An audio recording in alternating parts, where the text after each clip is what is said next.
"I couldn't possibly take on a castle full of mouse witches," I said. "Nor could I," she said. "They'd have to be got rid of at once. They'd have to be smashed and bashed and chopped up into little pieces exactly as they were in the Hotel Magnificent." "I'm not doing that," I said. "I couldn't anyway. I don't think you could either, Grandmamma. And mousetraps wouldn't be the slightest use. By the way," I added, "the Grand High Witch who did me in was wrong about mousetraps, wasn't she?" "Yes, yes," my grandmother said impatiently, "but I'm not concerned with that Grand High Witch. She's been chopped up long ago by the hotel chef. It's the new Grand High Witch we've got to deal with now, the one up in the castle and all her assistants. A Grand High Witch is bad enough when she's disguised as a lady, but just think of what she could do if she were a mouse. She could go anywhere." "I've got it," I shouted, leaping about a foot in the air. "I've got the answer." "Tell me," my grandmother snapped. "The answer is cats," I shouted. "Bring on the cats." My grandmother stared at me. Then a great grin spread over her face, and she shouted, "It's brilliant! Absolutely brilliant!"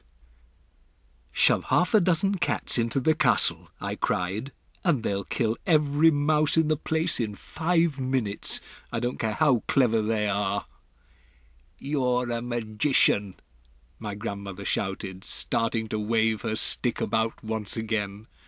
"Look out for the vases, Grandmamma." "To heck with the vases," she shouted. "I'm so thrilled I don't care if I break the lot." "Just one thing," I said. "You've got to make absolutely sure I'm well out of the way myself before you put the cats in." "That's a promise," she said. "What will we do after the cats have killed all the mice?" I asked her. "I'll take all the cats back to the village, and then you and I will have the castle completely to ourselves." "And then?" I said. "Then we shall go through the records and get the names and addresses of all the witches in the whole wide world." "And after that?" I said, quivering with excitement. "After that, my darling, the greatest task of all will begin for you and me. We shall pack our bags and go travelling all over the world.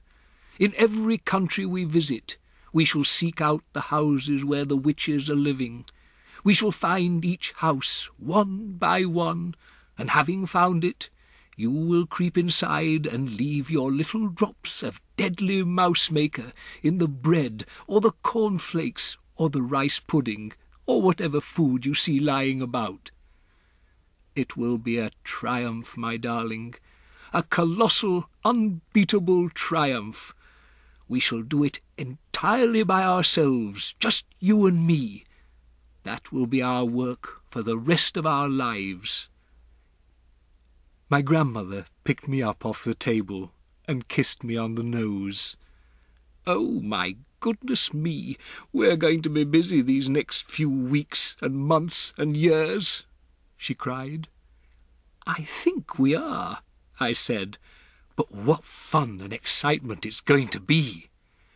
"You can say that again," my grandmother cried, giving me another kiss.